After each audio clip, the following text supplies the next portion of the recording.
सियासी लड़ाई देश की राजधानी दिल्ली से शुरू होने वाली। लड़ाई 70 सीटों की है।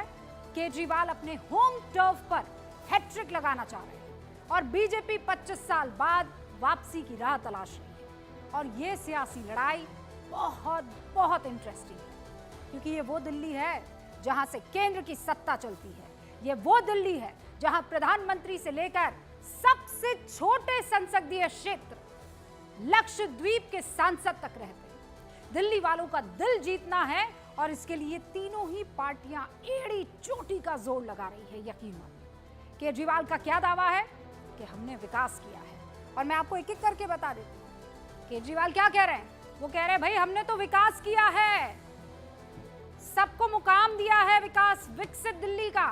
बीजेपी कह रही है विनाश किया है, केजरीवाल ने सिर्फ और सिर्फ विनाश किया है। और कांग्रेस क्या कह रही है कि दोनों मिले हुए हैं, दोनों मिलकर दिल्ली वालों को बेवकूफ बना रहे हैं, ये दिल्ली का दंगल है।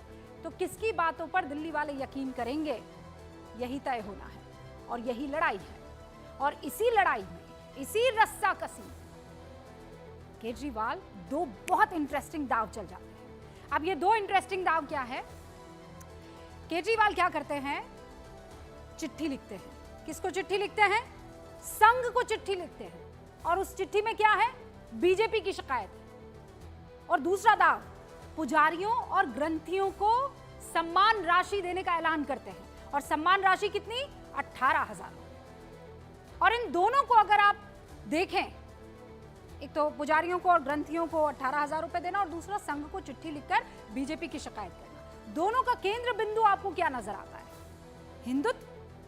जिस मुद्दे पर बीजेपी सबसे बेहतर प्रदर्शन करती है और उम्मीद वो करती है कि हमें इसका फल मिलेगा, वही पेड़ और वही फल पकड़ने की कोशिश दिल्ली के अरविंद केजरीवाल कर रहे हैं। दिल्ली में अरविंद केजरीवाल उन्हीं मुद्दों पर खेल रहे हैं। और आश्चर्य की बात यह है कि बीजेपी उन्हें अपने पिच पर लेकर इस बार नहीं आई है। केजरीवाल खुद आगे बढ़े हैं और कहा चलो भाई इस पिच पर हम खेलेंगे। खुद से उन्होंने ऐलान किया, खुद से उन्होंने चिट्ठी लिखी। भारत की सियासत में बीजेपी के लिए सबसे स्ट्रॉन्ग पॉइंट है ये हिंदुत्व।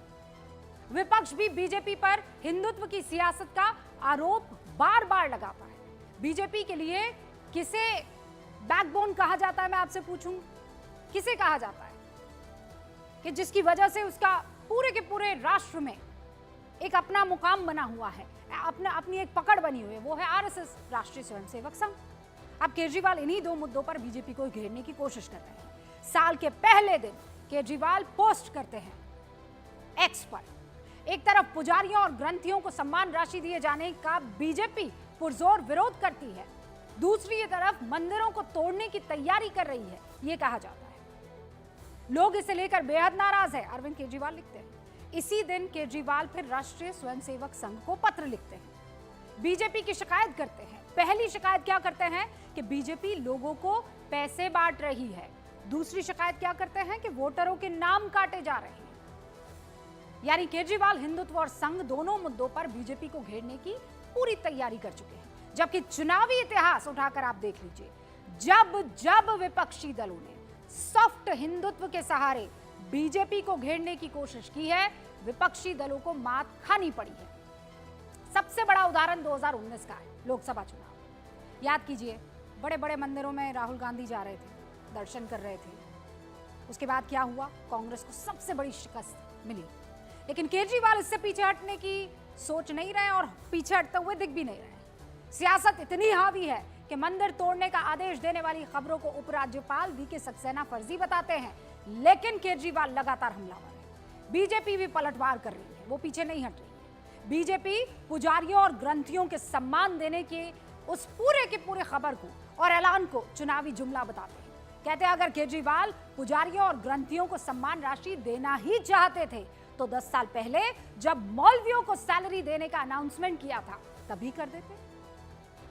बीजेपी यह भी आरोप लगा रही है कि अगर आम आदमी पार्टी की मंशा सम्मान देने की है तो पंजाब में ये योजना क्यों नहीं शुरू कर देते। दरअसल अरविंद केजरीवाल ने 2015 में चुनाव जीतने के फौरन बाद इमामों के लिए 10,000 रुपए हर महीने वेतन की घोषणा की थी। 2020 में इसे बढ़ाया गया, 18,000 कर दिया गया। एक आरटीआई में इस मामले पर खुलासा हुआ कि 7 साल में इमामों के वेतन पर केजरीवाल की सरकार ने 2021 तक 34 करोड़ रुपए से ज्यादा खर्च किए थे। हालांकि बीते कुछ दिनों से इमाम ये प्रदर्शन कर रहे हैं कि देखिए हमको पैसा नहीं मिला है, 18 महीने से वेतन नहीं मिला है। इसी बात को बीजेपी और कांग्रेस दोनों मुद्दा बना रहे हैं। संघ को पत्र लिखने के मामले में कांग्रेस केजरीवाल पर हमलावर है। केजरीवाल के खिलाफ जो नई दिल्ली से ताल ठोक रहा है संदीप दीक्षित, वो ये कह रहे हैं कि केजरीवाल तो पुराने संघी है, संघ के एजेंडे पर चलने वाले नेता हैं वो। और इसीलिए आज गूंज में सबसे बड़ा सवाल यही है कि बीजेपी के पिच पर खेलकर क्या अरविंद केजरीवाल जीत की हैट्रिक लगा पाएंगे।